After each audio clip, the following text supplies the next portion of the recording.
Jesus Larrañaga gurekin gaur, imaginatu dezakezu ez dela bat ere erraza izango tarteak harrapatzea egoera honetan, horregatik bereiziki eskertzen diogu Jesusi denbora hartu izana, gurekin hemen batera egoteko azaltzeko zer den, muga-mugatan eta mutur-muturretan kudeatu ahal izatea eta nola egiten ari diren. Beraz, Jesus, eskerrik asko eta nahi duzunean aurrera.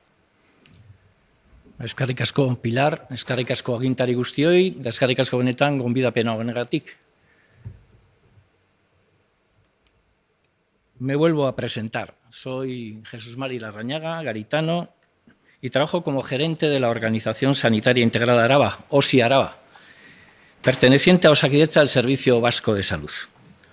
Formamos parte de esta organización más de 5.600 profesionales y todos juntos no cabemos en un portaaviones, pero sí en una flota más amplia, compuesta de 23 centros de salud, 2 hospitales y un edificio de consultas externas. Desde ellos atendemos prácticamente a todo el territorio histórico de Araba y una parte importante del territorio histórico de Guipúzcoa y zonas aledañas, un total de 370.000 personas. El día 28 de febrero, viernes, fuimos invadidos por una ola gigantesca que entró en uno de nuestros centros, el Hospital Universitario de Txagorritxu. El día 11 de marzo, ese tsunami se llamaba pandemia por la COVID-19. Un suceso con baja probabilidad de que ocurriera, pero como todos ustedes saben, de gran impacto. Todo esto, aunque de una forma más gestionable, aún está presente en la biografía vital de millones de personas y ha modificado, seguramente para siempre, muchos de nuestros hábitos cotidianos y sociales. De hecho, aún no nos tocamos. Seguimos en general la regla del noli me tangere, no me toques. Como estuve allí, puedo decir que fue para todos una experiencia inédita de inmersión y afrontamiento de una situación límite, un rompecabezas muy complejo de gestionar y con un nivel de conocimiento para acometerlo muy limitado, casi la tormenta perfecta. Por eso, ¿quién de nosotros no se ha preguntado con honestidad descarnada, como suele decir Marcelo Castelo, aquello de ¿qué ha fallado en nuestros sistemas para que la catástrofe nos haya cogido tan desprevenidos a pesar de las advertencias de los científicos? ¿Nuestros sistemas han resultado ser de hierro o de porcelana? ¿Ha habido un cierto sentimiento de superioridad por parte de los países occidentales que han pensado que estas cosas no nos podían pasar? ¿Cómo es posible que haya sucedido lo mismo una y otra vez en tantos países? Este es otro debate. Hoy mi único objetivo es mostrar a lo largo de un testimonio algunas de las lecciones aprendidas en aquellos primeros meses y que sirvan de aprendizaje para otros. Pero lo que deseo de verdad es que no tengan que pasar por ello. Hoy en día las cosas son diferentes. Hay mucho más conocimiento de lo que hay que hacer y se aplica con más sentido, al menos desde el mundo profesional. Digo que estaba allí cuando ocurrió, pero en realidad me había ido a comer a casa a Bilbao, porque llegaba el fin de semana, era viernes. Y a eso de las 18 horas, a la tarde, a las 6, recibí en mi teléfono una alerta por un par de casos de COVID. Ya habíamos tenido escarceos con el tema, algún posible caso de viajero procedente de China hacía 3 semanas, pero se había actuado bien y rápido. Con los protocolos de entonces y la preplanificación realizada los habíamos resuelto. Esto, en cambio, sonaba diferente. Preparé una bolsa y me volví a Vitoria para no retornar a casa en mucho tiempo. Tocaba estar allí, trabajando junto a mis compañeros. A partir de ese día, los líderes formales y los que fueron surgiendo paulatinamente nos constituimos en diferentes gabinetes de crisis y empezamos a tomar decisiones en aquel momento inapelables, inevitablemente quirúrgicas y en cada momento definitivas. Para que se hagan una idea, esa primera noche del 28 de febrero, de 25 médicos que tenía el servicio donde coincidieron los casos, enviamos a casa a 20 entre casos y contactos, con lo que eso suponía. Es solo un ejemplo y hubo muchos. ¿Era esta la solución adecuada? En aquel momento no había otra si queríamos evitar males mayores. A partir de ese momento, durante todos los días y semanas siguientes, aquello fue creciendo y complicándose. La premisa incuestionable y duradera para actuar siempre fue que hasta donde se pudiera había que seguir prestando el servicio habitual compaginándolo con la catástrofe, y que no se abandonaba a nadie que lo necesitara. Y esto es importante. Y es que ni nuestra cartera de servicios ni nuestra misión habían cambiado, pero sí lo habían hecho bruscamente las prioridades y la forma de hacer las cosas. En el fondo, tuvimos suerte porque siendo fin de semana los centros de salud estaban cerrados. De alguna forma se habían salvado momentáneamente, pero los teníamos que abrir el lunes. Tampoco había sido afectado en ese momento el Hospital de Santiago y el servicio debía ser mantenido a toda costa. Y ahí empezamos a intentar sortear el colapso que podía llegar, intentando reorganizar las prestaciones, preservando lo mantenible y volviendo a priorizar todo. Como dice Adela Cortina, nos tuvimos que enfrentar en primer término al problema más grave entre los importantes, sabiendo priorizar y dedicándonos a él. Cuando entró el bicho, nos hackeó el sistema. Nos robó el estatus, nos asaltó y nos quitó nuestro ser, gure nortasuna, y también mucha de nuestra suficiencia organizativa. Nos mostró nuestra vulnerabilidad, en realidad nuestra falsa invulnerabilidad, la felicidad, como dice en su canción Mañana Silvia Pérez Cruz. La estigmatización, la identificación de grupos de riesgo normalmente sosiega a los que no forman parte de ellos. Pero esto no sucede con la COVID-19. Esta actúa contra todos. La primera reflexión y decisión en nuestro mapa de riesgos tuvo que ver con delimitar nuestro ámbito de actuación. No nos tocaba ni encontrar la vacuna, ni cerrar colegios, ni aeropuertos, ni instalaciones deportivas, etc. Ni siquiera escribir el protocolo maestro, pero sí adaptarnos cuanto antes a la situación y acometerla. La ciudadanía esperaba, como parte que éramos del sistema sanitario público, Osakidetza, que estuviéramos junto a ella. Por eso, cambiamos paulatinamente nuestra forma de hacer y de ser y empezó nuestra escalada de actuaciones para adaptarnos al cambio de escenario. La siguiente decisión fue la de definir un banquillo estratégico de personas, de profesionales clave, del que echar mano ante las situaciones que se iban presentando. Para ello habilitamos turnos entre los líderes formales, ya que aquello iba para largo. Se tomó una decisión idéntica con profesionales sin relación directa en la atención a pacientes y que pudieran desarrollar su actividad desde el domicilio. Decidimos qué profesionales eran esenciales y presenciales y quiénes eran esenciales y de apoyo. No esperamos a que nadie nos lo dijera. Solo 5 noches después del día, el día 4 de marzo ya, creamos en el Hospital de Txagorritxu una planta, tiene 7, exclusiva para pacientes COVID-19. Ya teníamos varios pacientes en la UCI. El día 7 de marzo tuvimos el primer fallecido y abríamos una tercera planta COVID en Txagorritxu, reubicando pacientes con otras patologías en el resto de entonces las plantas disponibles, y así sucesivamente. Mientras tanto, intentábamos dejar el Hospital de Santiago limpio de COVID-19 y aguantó cuanto pudo el impacto de los flujos y desvíos que la atención no COVID requería. Los centros de salud recibían el mismo impacto, al estar también en la primera línea de actuación, y tenían que reconvertir ágilmente sus circuitos. Fueron la contención necesaria para evitar el colapso hospitalario. Pero no bastaba. Desde ese día fuimos posponiendo consultas demorables, también cirugías y pruebas no urgentes, y así día a día. Reorganizamos contrarreloj los espacios antes utilizados para otro tipo de ingresos.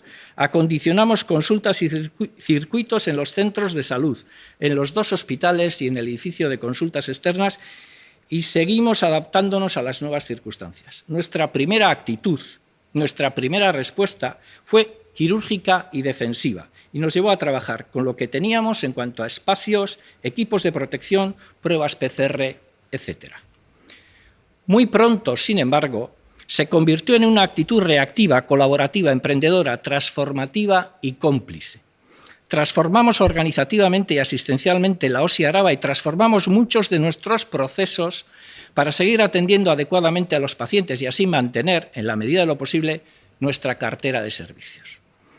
Esto no lo hicimos solos. Somos parte de una familia más grande, la que conforman Osakidetza y el Departamento de Salud, y recibimos de ellos todo tipo de ayuda, más equipos de protección, más profesionales, etc. Funcionaron como verdaderos aliados, eskerrik asko denoi. Con el tiempo fuimos nosotros los que ofrecimos ayuda y es que las necesidades crecían fuera de cualquier cálculo imaginable. Llegamos a tener en un día casi 400 pacientes COVID. Si recuerdan, ayer en los medios se hablaba que en toda Euskadi había 355 pacientes ingresados. Nosotros, en aquella época, teníamos solo nosotros hasta 400 COVID positivos. Y teníamos 30 ingresos diarios. Y acabamos por convertir un 75% de nuestras camas hospitalarias en camas COVID-19, casi 6 de las 7 plantas, por ejemplo, en este caso en Txagorritxu. Se confiscaron, y entiéndaseme bien el lenguaje, espacios antes utilizados para otros usos, la capilla, la biblioteca, la unidad penitenciaria, gimnasios, etcétera, e incrementamos de 2 a 5 las UCIs de nuestros hospitales y en 200 más la disponibilidad de camas. Éramos prácticamente monográficos de COVID. Dispusimos de un hotel para pacientes positivos con pronóstico leve y utilizamos hospitales privados para intervenciones y pruebas para pacientes no COVID. A todos estos establecimientos y con objeto de atender a nuestros pacientes y mantener la cartera de servicios, acudían profesionales de los centros de salud y hospitales de la Osi Araba. Para entonces, ya habíamos cancelado todas las vacaciones y permisos de los profesionales, se doblaban turnos, se reorganizaron guardias, se restringieron los accesos a las visitas, accedíamos y lo seguimos haciendo al puesto de trabajo bajo estrictas medidas de seguridad. Nos tomábamos la temperatura y nos medíamos la saturación de oxígeno y nos reconocíamos en los pasillos por las miradas que surgían por encima de las mascarillas y con saludos muy someros. Llegó un momento en que los centros de salud y hospitales estuvieron vacíos y se volvieron silenciosos porque ya nadie se movía por ellos. Por eso no fue una tormenta perfecta, y es que los profesionales respondieron activamente. Todos estábamos en el mismo barco y todos teníamos el mismo doble objetivo. Por un lado, evitar el colapso y por otro, salvar, curando y cuidando todas las vidas que se pudieron. Por eso insisto en que, gracias a los profesionales, no fue una tormenta perfecta. Nuestros conciudadanos y familiares estaban entre los que acudían a los centros de salud o ingresaban en las urgencias, en las unidades de hospitalización y en las UCIs de los hospitales. Y si aún no lo habían hecho, serían los siguientes vulnerables en ser atendidos. Pero había más vulnerables, éramos los profesionales, de cualquier tipo y condición y que estaban allí. Sin cuidarlos, no había ninguna posibilidad de atender a la ciudadanía. En esa situación, ir todos los días a trabajar al centro de salud o al hospital era hacerlo por todos, porque en el exterior la ciudadanía estaba a punto de ser confinada y finalmente lo fue. Los que venían de fuera de Vitoria a trabajar tenían que llevar la tarjeta profesional de Osakidetza para pasar los controles.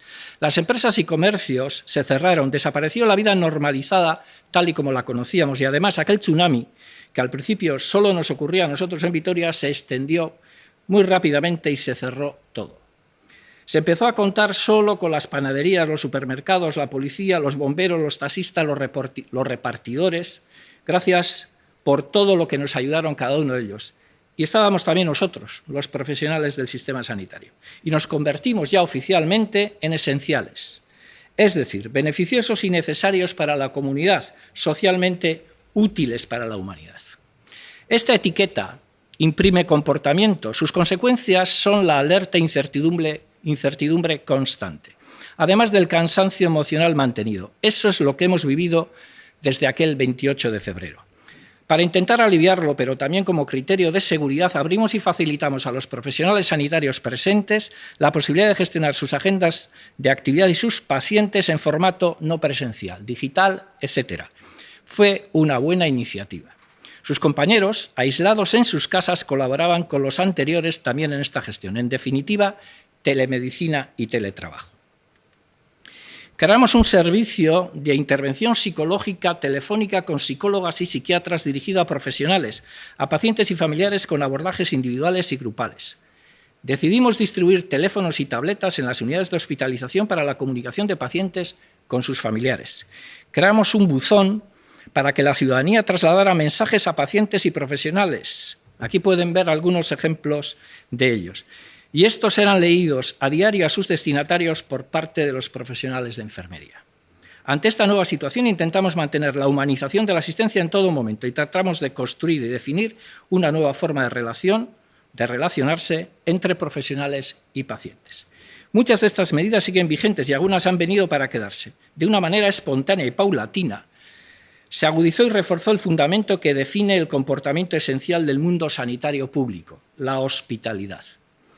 Esto exigía seguir abriendo nuestro hogar sanitario a quien lo necesitara. Hospitalidad en la atención, en los cuidados, en el amparo solidario y continuo al vulnerable. La atención al paciente se hizo integral, independientemente de dónde se ejerciera, en atención primaria, en hospitalización, en urgencias. Cualquier profesional de Osakidetza que estuvo allí, en cada sitio, lo puede decir. Dejamos de pensar en nosotros mismos y nos dedicamos a aliviar y a asistir en la medida de nuestras posibilidades a nuestros pacientes y a sus familiares. Es así como aprendimos, el uno junto al otro. Sin la confianza mutua y la cercanía entre todos los actores esenciales en cada lugar de trabajo, no hubiera sido posible salir adelante y llegar donde estamos ahora. La agilidad que mostramos nos permitió dar la respuesta adecuada. Por eso, no tenga ninguna duda, y a pesar de las últimas noticias, ahora estamos mejor. Voy a trasladarles lo que cuenta la directora de enfermería de la OSI Araba de una manera muy gráfica pensando en aquella época y dice así. Se me eriza el pelo. Creo que no he hecho una gran reflexión porque aún me emociono mucho. Vivíamos una sensación permanente de alerta y actividad incansables, también de impotencia porque ninguna decisión resolvía un problema durante más de 2 horas. De reactividad permanente, con muchas dificultades para planificar algo que durara. La información con la que contábamos de otros entornos no era completa y era una condición nueva a tener en cuenta. Se observaban muchas nuevas manifestaciones de la patología. Cita aquí el tromboembolismo pulmonar. Los pacientes empeoraban en un margen de 2 horas. Todo ello empezó un 28 de febrero y no descansamos un día completo hasta el puente de 1 de mayo. Sigo. Lo que teníamos fuera eran protocolos cambiantes y hubo dificultades con los recursos necesarios para la prestación just in time. Pero por eso entro y mientras tanto tuvo que funcionar la jerarquía, la unidad de acción y la toma de decisiones compartida. Hubo que organizar cuanto antes quién debía hacer qué y dónde, ya que muchos profesionales colaboraban desde fuera de su hábitat y puesto habitual de trabajo. A partir de ahí, con sus dificultades, logramos que las cosas empezaran a funcionar más ordenadamente. La gobernanza pasaba a través de diferentes comités interdisciplinarios de clínicos, es decir, profesionales de la asistencia diaria y de gestores, a quienes acompañaron activamente profesionales responsables de comunicación, recursos materiales, unidad de gestión sanitaria, laboratorios, riesgos laborales, etc. Medicina preventiva, epidemiología, salud pública al departamento. Con el tiempo se añadieron otros referentes importantes como los de gestión de casos, rastreos, porque se seguían creando nuevos entornos de gobernanza para compartir, aprender y decidir. En estos entornos aprendimos que cuanto más rápida e inmediata resultaba la transmisión de información, mejor. También aprendimos que las medidas adoptadas iban a ser más efectivas y menos impopulares cuanto antes las tomáramos. No había ninguna necesidad de demorarlas y dejarlas para el final, y es que nos preguntábamos, ¿cuánto hay que esperar para tener certezas y tomar decisiones? ¿Es ético hacerlo con vidas en riesgo? Por eso, aunque era clave disponer de un protocolo tranquilizador, veraz, un relato, una estrategia, unas cartas de navegación infalibles que nos ampararan y nos dijeran cuál y cuándo era el final de todo esto, no podíamos demorarnos y no actuar hasta disponer de él. Lo que sí hubo que hacer fue prometer un final y definir un itinerario de acciones para llegar a él. El itinerario de acciones debía cubrir no solamente la escalada que veníamos acometiendo, ya lo he dicho muchas veces, quirúrgica, sino que para llegar al final deseado, a la normalidad controlada, también debíamos desescalar, y eso aún es más difícil. Había que recuperar la normalidad en la atención. Pero la estrategia, además de ponerla en práctica, hay que compartirla con el cliente interno y externo. Y para afrontarla hay que compartir el escenario. No se puede hacer la faena sobre un mapa o desde un despacho, y por eso nuestro liderazgo debería basarse, como propone Iñaki Murga, en una constancia de los objetivos, tanto en el sentido de constatación de ellos por parte de todos, líderes y liderados, como en el sentido de mantener el liderazgo de forma constante y presente allá donde suceden los hechos. Por eso, nuestros roles de liderazgo pasaban a veces por actuar como Lucifer, pero no en su significado habitual de demonio, sino en el suyo verdadero su verdadera acepción de portador de la luz. Por tanto, como guía, faro, el que muestra el camino. Otras veces fuimos como Mercurio, por la capacidad y necesidad de utilizar la comunicación, la negociación, la habilidad y la prudencia. Y otras veces fuimos como Pigmalión, por la capacidad de influencia y capacidad para cambiar las cosas. Y estos roles tuvieron que ser versátiles, porque surgieron otras amenazas, como las fake news, o las verdades y mentiras mezcladas que impactaron en todos los niveles de comunicación creados. Por ejemplo, ocurrió que al principio fuimos vilipendiados en la prensa al tratarnos como un foco de propaganda y por tanto de desidia, cuando en realidad el virus ya pululaba por Vitoria con anterioridad a la fecha del 28 de febrero proveniente de Shanghái. Esto, por cierto, nos unió mucho. Tocó trabajar disponiendo y aportando información actualizada. El no hacerlo posibilitaba que otros líderes informales se colaran en el escenario con su información sesgada e interesada. Y es que en las crisis generadas por elementos desconocidos, como es una pandemia, es necesario gestionar la información que no existe, y es que hay asimetría de la información. ¿Qué otras cosas aprendimos de esta situación? Aprendimos a improvisar.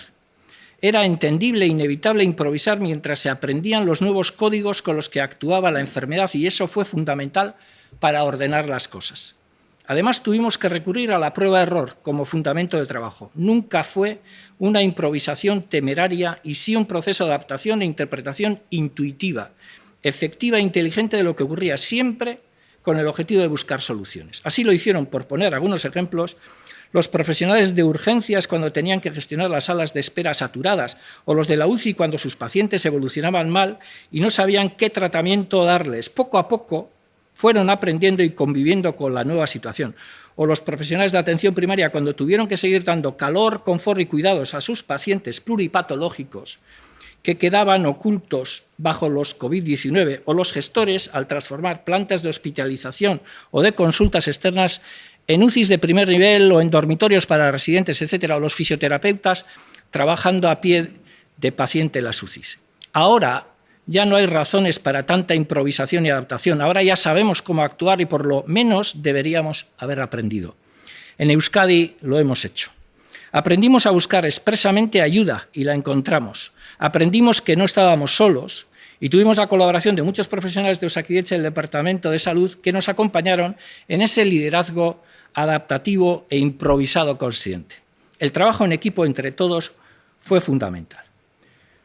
Junto al liderazgo formal surgieron muchos líderes emergentes, muchos tipos de personas clave, de nuevos líderes, desconocidos o injustamente transparentes hasta ese momento.